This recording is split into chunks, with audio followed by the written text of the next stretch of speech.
তুমি কেন পড়াশোনা করছো? কখনো কি নিজেকে এই প্রশ্নটা করেছো?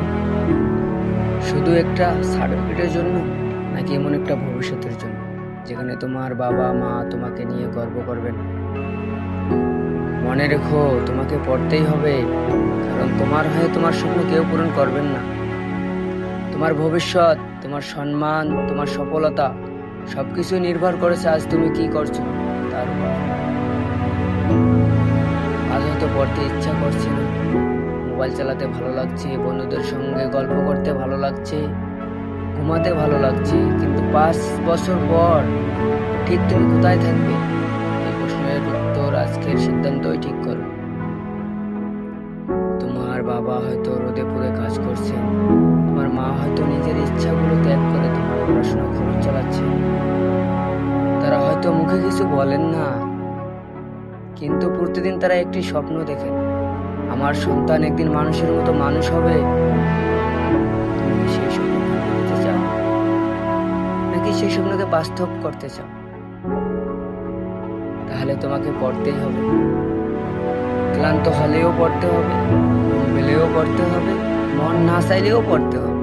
কারণ সফলতা শুধু মেধাবীদের কাছে আসে না, সফলতা আসে তাদের কাছে যারা হাল ছাড়ে না।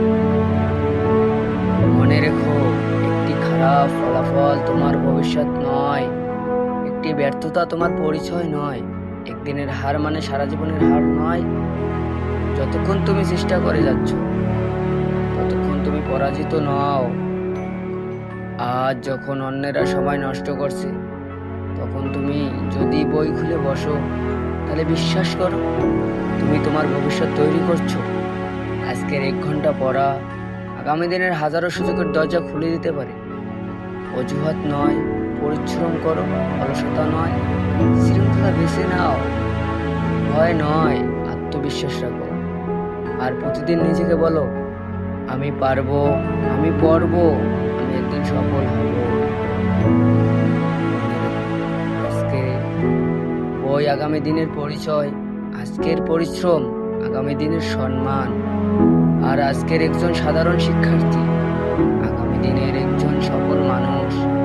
তাই আর দেরি নয়, বই খুলে বসো, নিজের জন্য পড়ো, বাবা মায়ের জন্য পড়ো, নিজের স্বপ্নের জন্য পড়ো, কারণ তোমাকে পড়তেই হবে। ইনশাআল্লাহ একদিন সফলতা তোমার দরজায় কড়া নাড়বেই।